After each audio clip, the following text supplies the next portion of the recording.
Hi, I'm Chrissy, And I'm Jess. and this is Financial Progress. what? Welcome, y'all. Welcome, everyone. We're so excited you are here. Today, our money topic is going to be about debt and grief and the impact Yes. that grief can have on people. So, Jess, when people think about grief, most of the time we're thinking about just the loss of a loved one. What other triggers can impact your grief? Oh yeah. There are different types of grief, right? You have grief that happens when you lose a job. You have grief when you lose a relationship. It could be a friendship, it could be, someone you're with. And then we have, the main, I guess, grief and that comes from when we lose someone. And there's so many things that like can come from it. So many ways to grieve, I guess, because we all grieve differently, Definitely. for sure. Yes. Me and Jess learned that very early on that Mhm. we both grieved very differently. I wanted to be away from people. I didn't want to be around anyone when I was grieving the loss of my mom. And Jess was the opposite. Mhm. I didn't want to I guess I didn't want to feel alone, right? Because I had a loss and I wanted people around. I think it was more of out of sight, out of mind. Like if I had people around me, then I didn't have to think too much about it. So yeah, that was very different. More like a distraction, maybe, No from distraction, reality. exactly. Yeah. Mhm.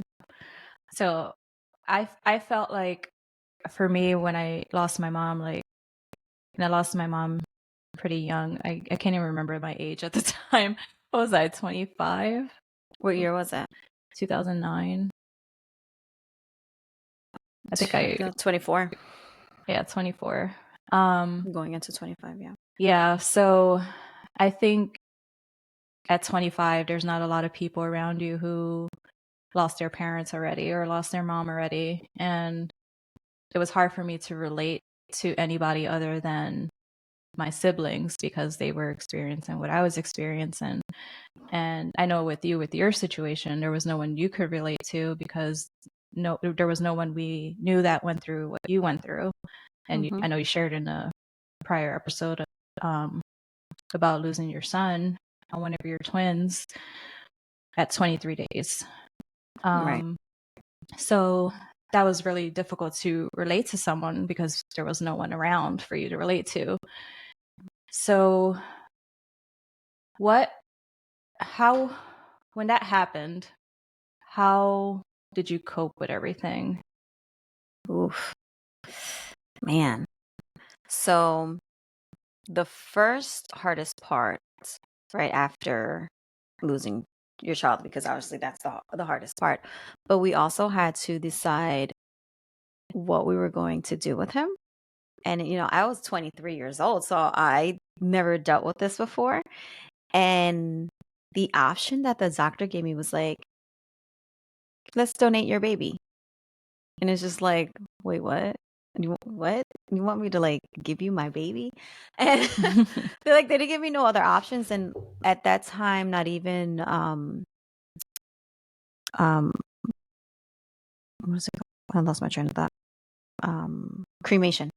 Not Mm. even cremation was an option, or I didn't think it was an option, or I didn't even know if I probably would have thought of that. Like what I know now, if I knew then, that probably would have been a great option and more affordable option. And at that time, because of everything I dealt with pregnancy, I wasn't working, and the only savings we had was our wedding fund. And the conversation that I had with my fiance at the time was, okay, we need to have funeral services. And we had no financial stuff for that. We didn't really have anyone who assisted with us, and we had to take our whole wedding savings to pay for his funeral services. And you would think it would be a lot cheaper because he was 1 pound. But no, I think it was still like almost $5,000 just for that. and for burial as well. And he had to get it like a specific section just to get buried. So the coping financially was very stressful because now we were like, okay, what are we going to do next? And we had just bought a home right after, and there was no money for wedding. So the only other option for us was like, okay, we have to get a loan. So we got a loan to get married, and that was the start of our debt journey. So that coping loan was just like, oh man, now we're going into this marriage with debt. And on top of that, I was so lost from losing a child that I didn't even have like faith. So I was lost for a good 3 years without faith on top of the debt. So it was kind of just like a spiral. Yeah, it's crazy to think how much like grief in that way, specifically for the loss of a loved one, can, impact your faith or make you question things that Mm-hmm. you may not have questioned before. Right. And I know I know a little bit about your struggle with your faith, and Mm-hmm. I didn't go to that extreme, but I did question God's plan. Like, what are you Yeah. doing? You know what I mean? Like, Mm-hmm. why? And looking back on the situation with the loss of my mom, she struggled with alcohol abuse, and even the terminology for that has changed over the years for me, because I used to say my mom was an alcoholic, Mm-hmm. and then I know we talked about this a little bit offline, but I just want to go into a little bit detail. I used to say my mom was an alcoholic, and I stopped saying that because I didn't want to label my mom as an alcoholic. Mm-hmm. I wanted to, because she was so much more than that, so I wanted to label her as the person she was, and not just have her known as an alcoholic or Mm-hmm. anything like that. So I changed it to say she struggled with alcohol abuse. And I feel like that's important to make that Distinction. to make that distinction. Yes. Yeah. So I did feel very lost at that time, and I was like opposite to you. So I wanted to like Mm-hmm. go into a little hole, and Mm-hmm. I gravitated towards my siblings, but that was pretty much the only people I wanted to see at that time. And it was just my way of grieving. Mm-hmm. And we both grieved very differently. And then we learned, after having a heartfelt discussion, that that was okay, and that Correct. Yeah. everyone needs to grieve in their own way, and we need to let them grieve in their own way. Yes. And so we learned a lot from those experiences. I mean, as Mm-hmm. unfortunate as they were, but Even for friendship, yes. it was a I missed you Mm-hmm. during the grieving stages. And at that time, I didn't understand, Mm-hmm. right? Because in my mind, I was like, well, we both lost someone. We should be together. Yeah. But everyone grieves so differently. And I think for me, it was so hard because I was dealing it with my husband. Mm-hmm. So Mm-hmm. I think with him, he his coping was he wanted to also be apart. Mm-hmm. I guess it was just his own way of grieving, and I couldn't understand that. And it took me a long time. I think it was probably in the process, even while you were grieving, because you said you were 25. So literally, it was probably 2 years apart then. It was like Mm-hmm. really close. So grieving with my best friends and my husband wanting like alone grieving, I think I felt even more alone. So it Mm-hmm. was hard to understand that aspect. But I think after years passed and then we talked about it, um, a hard talk, but it was a Mm-hmm. hard talk needed, that Yes. even at the same time that it was something that we needed to talk about to also like build our own friendship. Yeah. And strengthen our We went through, friendship, I feel yeah, like. Yeah. Because it was a yeah, very difficult time. And I know at the time as well, I was trying to conceive, and Mm-hmm. there's some grief with that as well when you're Oh, trying to conceive and it's yes. not happening. Mm-hmm. And then you see all your friends having babies and you're like, oh, like, why is it not Yeah, happening for me? And that can be a struggle as well, infertility struggles. And that's also that's a grief. type Yes. of grief. So Mm-hmm. like there's all these different types of griefs and different ways that people cope with things. And it can all have, besides the emotional impact, it can also have financial impact as well. So Mm-hmm. my husband and I were talking or trying like, not IVF, but artificial insemination at the time. So like we were trying to figure out that. And at the time I had no one else going through what I was going through because Mm-hmm. everybody else is Right. popping out babies like crazy. And I'm like, Yeah. why is this so hard for us? And it just also just feels like, wow, it's just so unfair. And I think, Mm-hmm. that also has like impact on your faith as well, because Yes.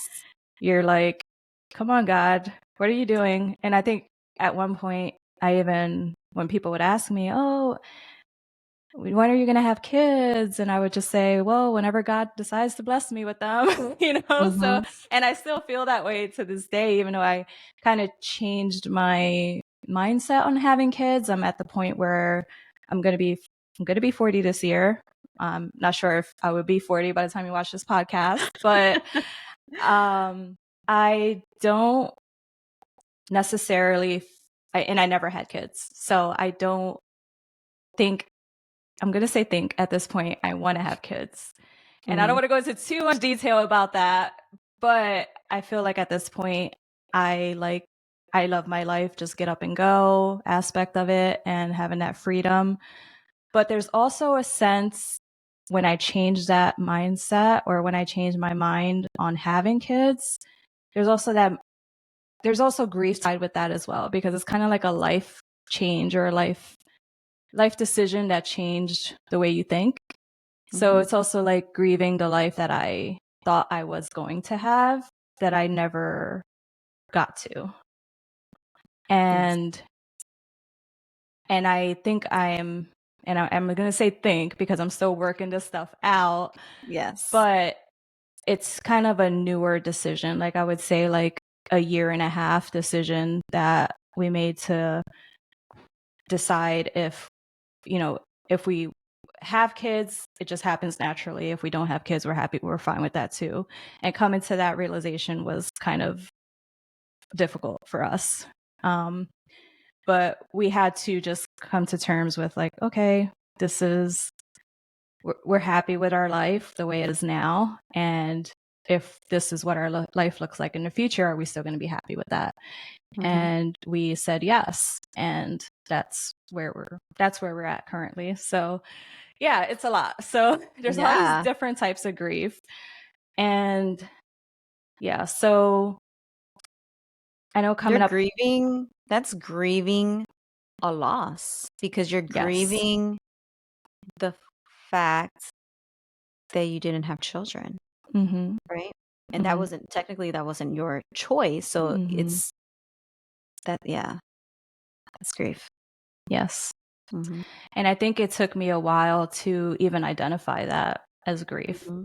because I didn't really understand that that was grief at the time, because I thought that only loss of loved ones was grief, but it's just a different type of grief. Mm-hmm. It's not, I wouldn't say it's the same as losing a loved one, because that's very, very difficult, but it's kind of the loss of something, It's lost, and yeah. it could be, like you mentioned earlier, loss of a job. I was working for a company for 16 years and they laid me off, and I'm like, what the heck am I going to do now? Even though Mm-hmm. I was kind of happy that they laid me off because I didn't want to work there anymore at that point. I enjoyed several years there, but towards the end, it just kind of became unbearable and I didn't want to work there anymore. So after they laid me off, it was like, okay, what's next? So I went to school Mm-hmm. and I just finished graduating December 2022. And now I'm like, okay, I'm not grieving, but I'm like, what's next? What's next? What's next? So trying to figure that out.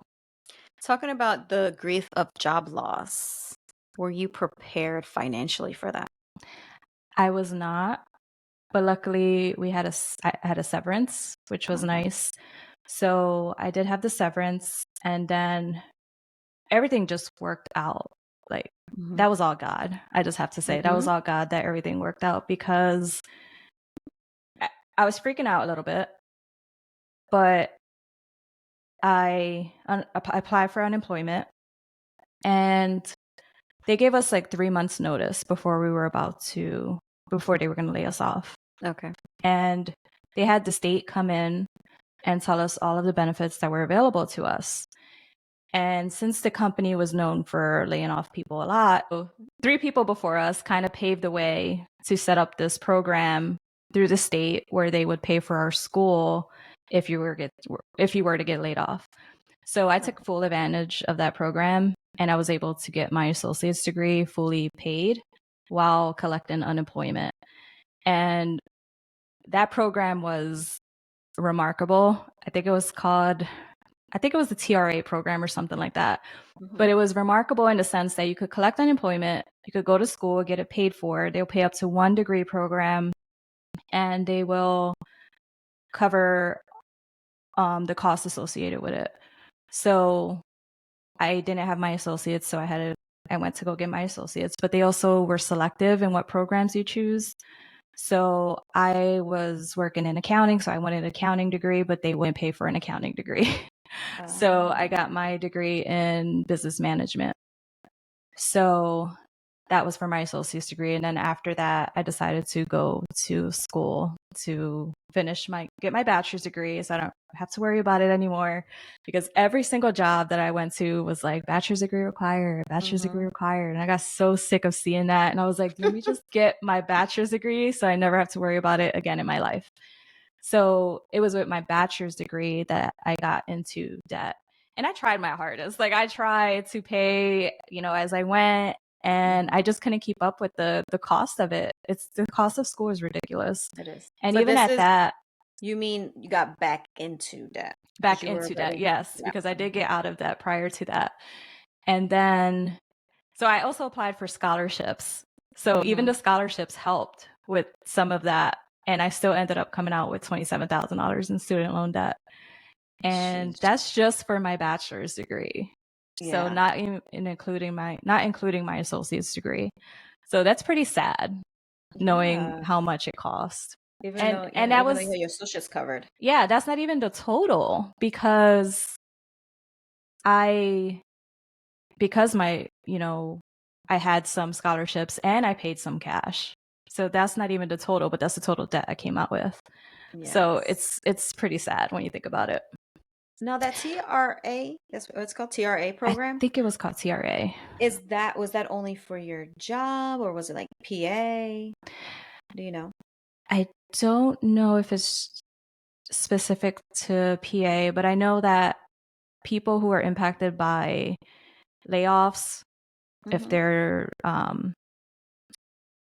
people who are impacted by layoffs, if I think there was at least 3 people from the same company to file this claim for you, Mm-hmm. then they would get benefits for schooling.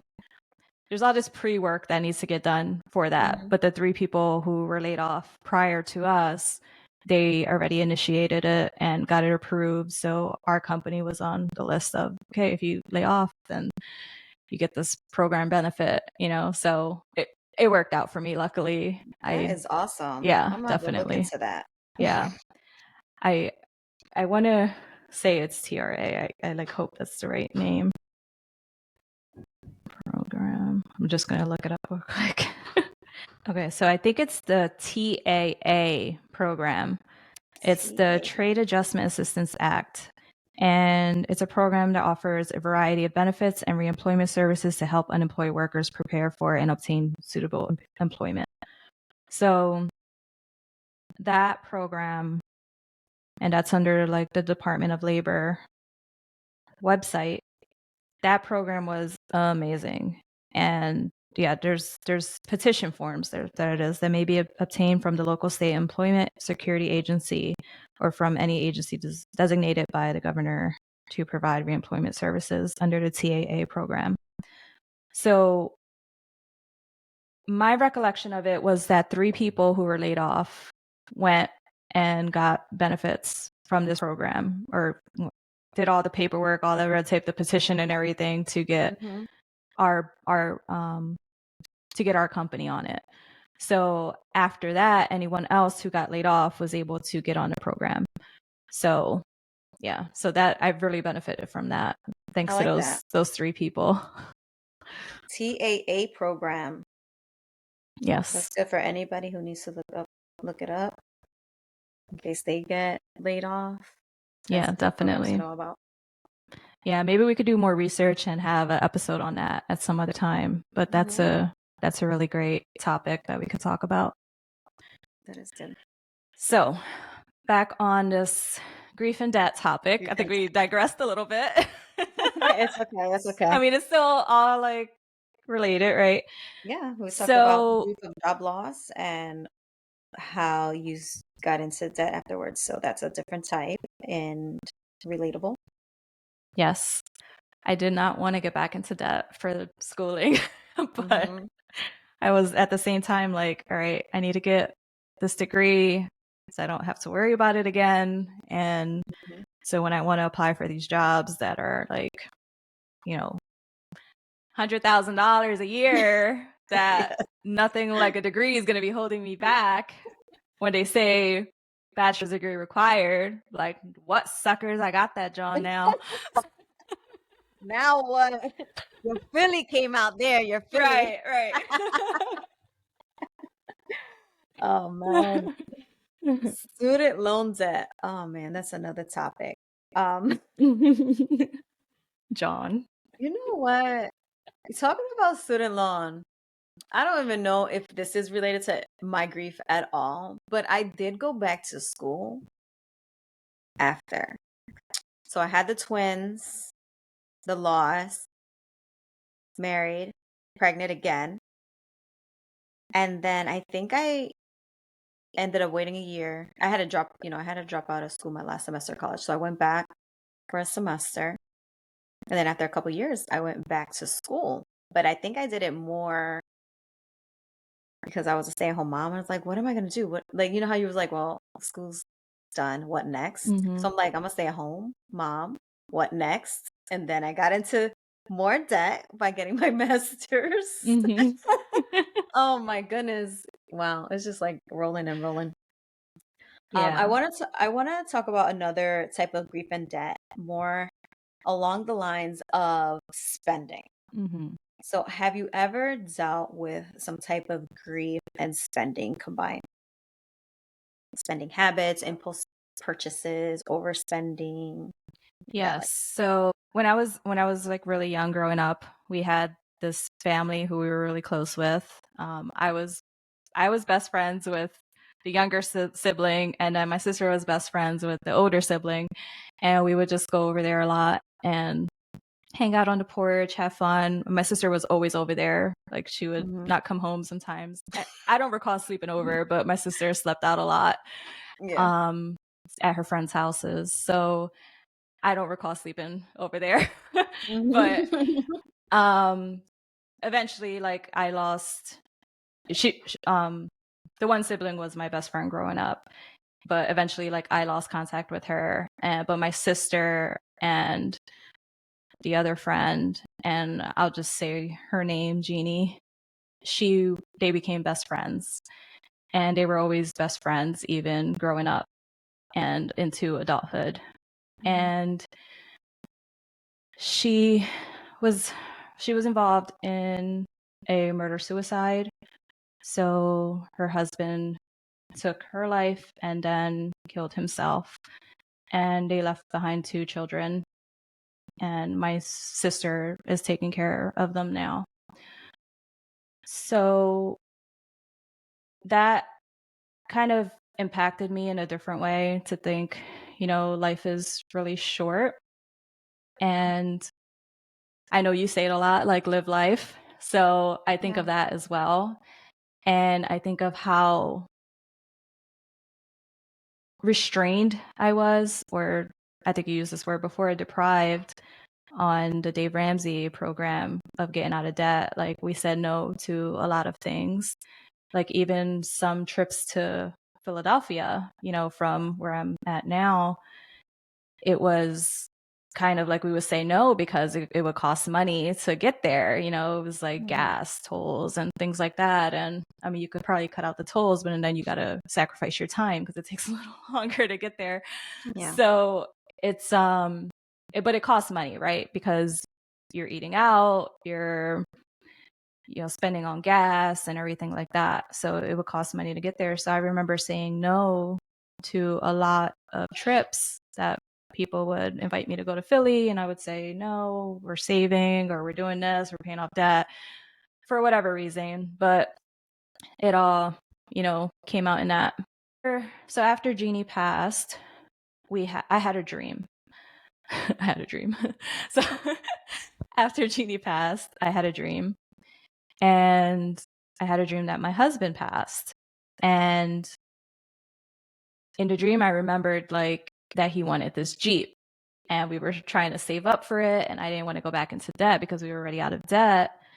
And in the dream, after getting like the life insurance money, I was like, oh, I could have gotten him like 10 Jeeps, or like, and I was going to be fine financially because of the life insurance, because of us putting that in place. So when I woke up from that dream, it really affected me. And I was like, wow, maybe I should look at this a little different, because even if we had some of this debt for a Jeep, if God forbid, if he was to pass away, the life insurance would cover it. You know what I mean? Like I wouldn't have to worry about it. Right. And it made me just think like, oh, what if he passed away and he never got to get this Jeep that he wanted? And I think losing my mom at a young age and losing Jeannie at a young age was just very eye-opening for me, because it could happen at any age. And I want to know that we lived our life and that we were happy with the decisions we made, even we were happy with the decisions we made, but being responsible at the same time. Right. So that's what made me reconsider the debt for the car that my husband wanted. Yeah. I don't know if I want to use. So after losing Jeannie, it kind of gave you, I wouldn't say like a spending habit, but it was more like I guess, an impulse purchase that you don't regret though. I don't regret it. Right. But it was more of like it did impact my spending in a sense that I was now okay with it. I was now okay with having a You were car payment. comfortable. Yeah, in a comfortable way. Like I didn't want to have too much debt. So we did put like a large chunk down. So that was good. So we didn't finance the entire thing, but it was still like something that I was set on prior to that we weren't going to go back into debt for a car. Yeah. And then I changed my mind, set on it. And there's this other show that I watch, podcast, Money Guys show. And they have this like 23-8 rule, I think it is. So it's like you put 20% down, it's no more than 8% of your take home pay, and you pay it off in 3 years. I think that's their standard rule. I'm gonna write that down. For borrowing for a car. 23-8. I'm gonna look into this. 20% down. 3 years. No more than 8% of take home.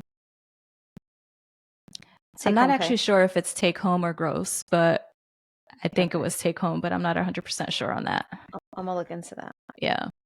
So those are financial advisors who are speaking. Just a little disclaimer, we're not financial advisors. So just wanted to throw that out there. We're just having conversations about money because we love having these discussions. And then when we have them, we're like, man, that's so valuable. Like we should have recorded that, put it out. Yes. So there's been so many times where we're like, man, that's like such good conversation. Let's just Mhm. talk about it and record it, you know? Just a real So life conversations yeah, it's on real camera. conversations. That's all we're doing is real conversations. This is not financial advice. So yeah, I that made me feel a little more comfortable knowing that I can Mhm. still achieve my goals and take out this debt for this car. Well, talking about real life conversations, I kind of used your story to my husband the other day. what, what part of my story did you use?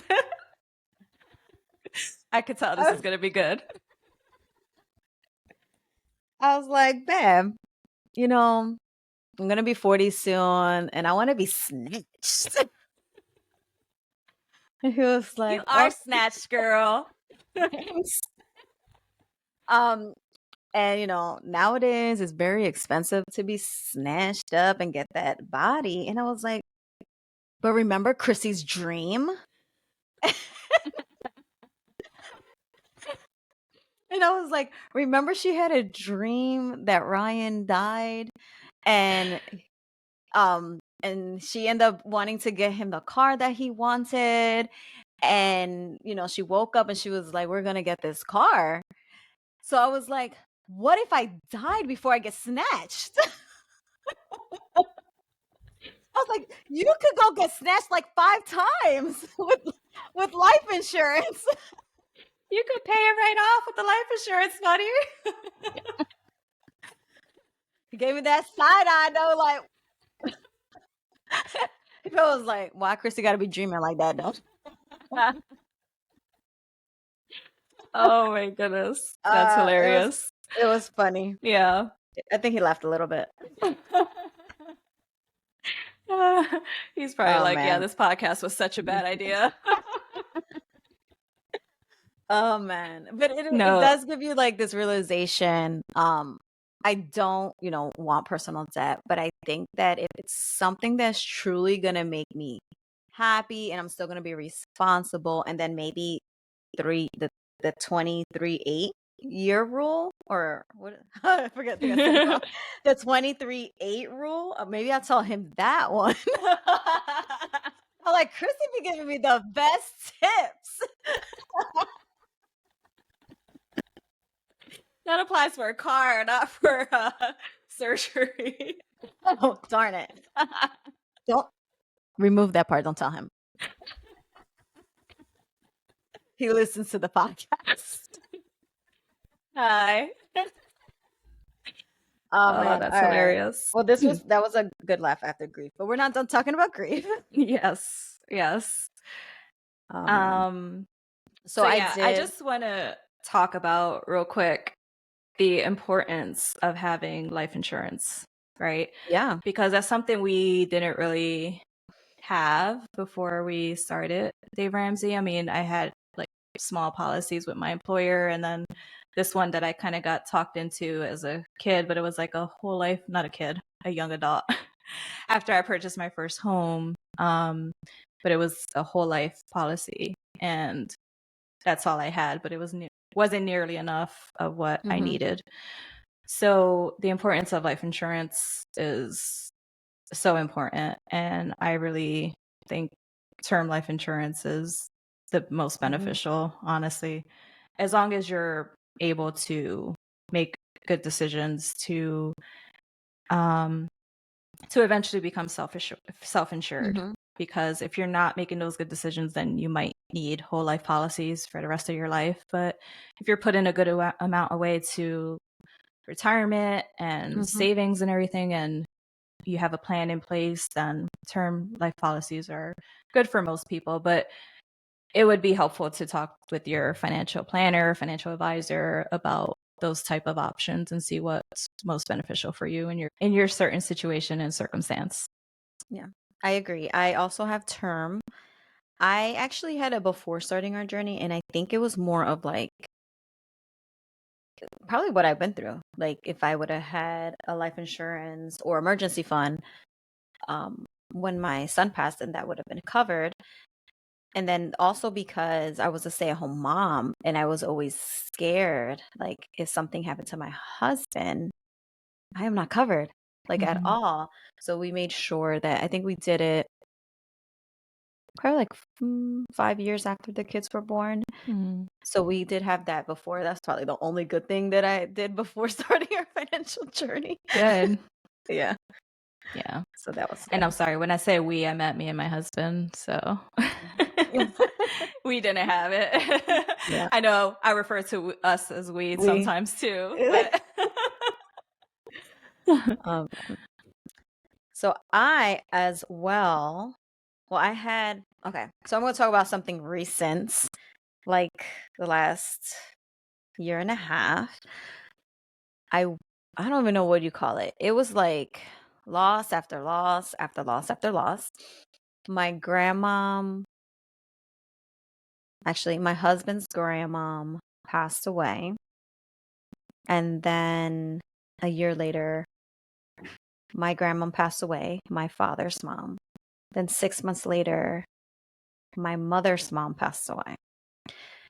And with dealing with all these losses, and even though, people would say, "Oh, but they live their life," it's a loss is still a loss that Mm, we deal with.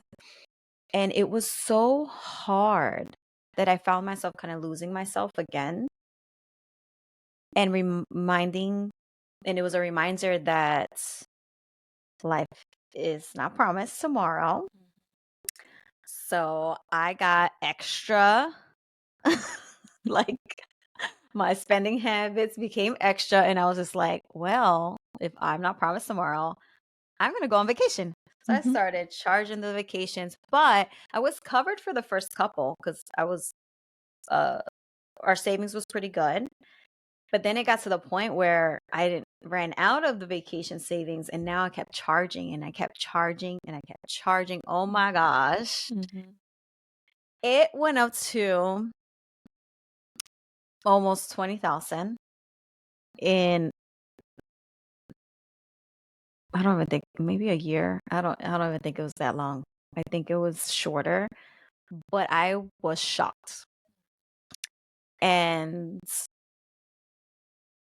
yeah, speechless too because I never had wanted to go back into that. Yeah. And here I am, and I went back into it, and I did afterwards. Like after I snapped out of it, it took me a year to snap out of going through loss after loss after loss. After those three losses, then my grandfather passed away, and my aunt within a month after each other, and then I think we had our financial conference trip. Then I was slowly was like, okay, after Christmas, we're gonna get ourselves back together. And my husband would never tell me no, Mm. which he probably should have, but he knew mentally what I was going through. So I he feel froze like like that a would have been bed. a bad idea for him to I tell know. you no at the time, I because know. when you're grieving like that, you Yeah. kinda just have to do what you need to do to get through it, and Hmm. yeah, I know it I know probably it seems like it was, like, so much, and Hmm. It was very unhealthy spending. probably unhealthy in a Mm, financial aspect, but in an emotional aspect, you probably needed it to yeah. kind of It felt good. just reset. Yeah, and Hmm. the the first thing or the most important thing is, like, recognizing it and then Hmm. to making a Yeah. change to do it differently or to get back out of it.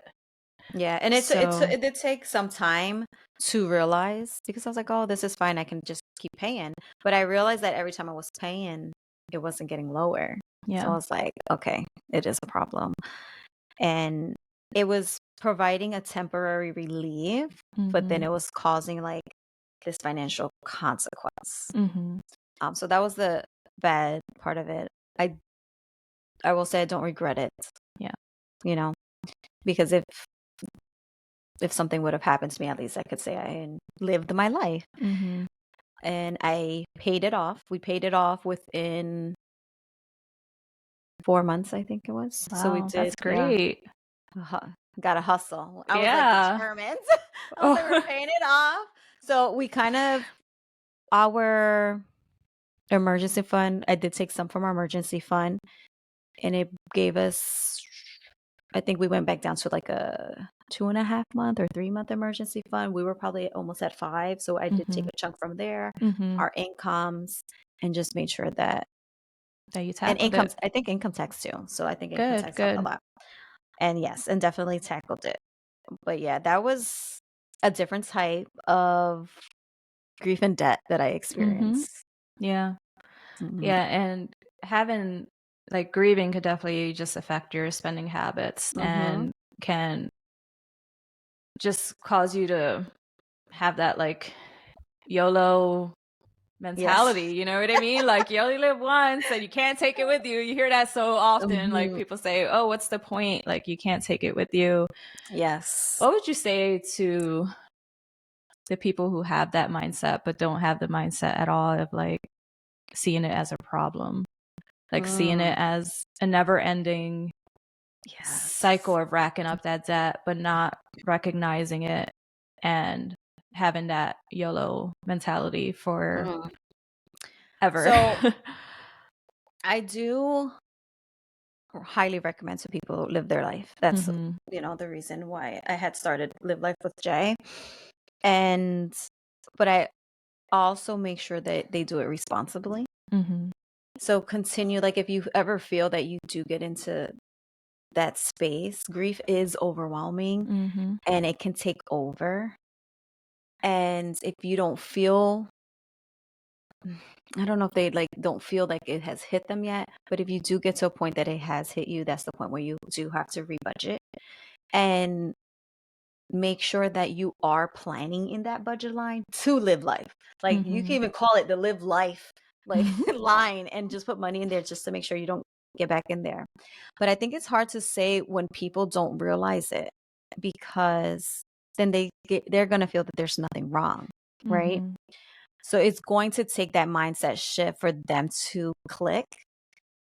And at that point, they may need like a financial counselor or a financial therapist just to make sure that they don't fall back on the trap or just to get themselves back together. Yeah, I think if it doesn't stop, at some Hmm. point it's going to be a financial strain, and Yes. definitely Yeah. working it out with a financial therapist Hmm. or a therapist would help. In general, yeah. It does, Um it will affect your daily life. So, yes. Yes, because sometimes it just sneaks up on you, and if you're not paying attention, when you look at that number, it's like, what?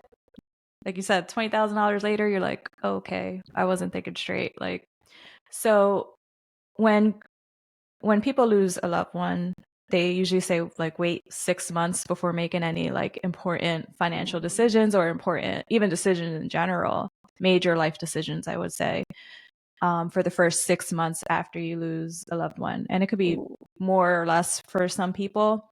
But in your case, you didn't even have 6 months before losing the next person. So like you Mm-mm. never got back into any kind of stability Mm-mm. standpoint. It was just constant for you. Yeah. So that would make so much sense, like getting into that debt because you were just like not in the Headspace. not in the right headspace to course correct, or to like realize what you were doing. And like you said, your husband could have said no to you, but that wouldn't have been good. That would have been Mhm. probably a strain on your marriage. And he was also grieving. So like, Mhm. Yes, he exactly. yeah, so you both are grieving, and just it's just difficult, and that's nothing that any type of emergency fund can cure. You know what I mean? Mhm. Like whatever No. you have. So it's definitely a struggle, and it's a real struggle that people are dealing with, and I'm just glad we're being open and honest and talking about it, and to let people know that they're not alone, that a Mhm. lot of people go through this and it's real. So, And we're here if you need to hear us get back on track. yeah. Yeah, it takes a while. But sit down, add it all up, see where you're at. It's good knowing where you stand, and it's Mhm. good knowing where you want to go, where you want to be. So start making a plan to tackle it. And if, you know, So it might take some people longer, but the important thing is that you do start tackling it and start making those little life changes that can help you get out of that mountain of debt. Yes. Because credit card debt is not good for, especially like 21% interest rates or more sometimes for interest Yeah. rates or credit cards. It's nearly impossible to get ahead when you're paying that type of interest. So, is there any other points we need to touch base on? No, I think that's good. I think we shared a lot of information and kind of like even a reminder for us moving forward to make sure that we stay on track and like it's okay if it happens once.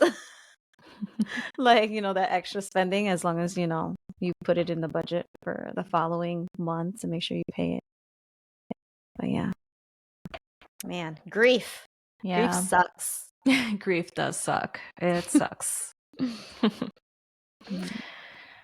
Well, I think that's a wrap. I don't want to leave everyone in like a sad spot. So is there anything that we can say that would uplift them or make them a little happy?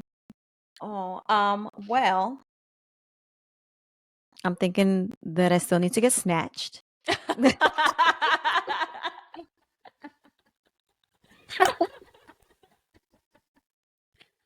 I'm just kidding, guys. I'm just kidding. That was great. That was perfect. But oh my God, you scared the living daylights out of me. I thought you were like one of those characters from a horror film. She was standing like right there. Oh. My bad. So anyway, just know that you are not alone and any progress is financial progress. Yes, definitely. So thank you all so much for tuning in, and we hope to see you sometime soon. Bye. Right, bye.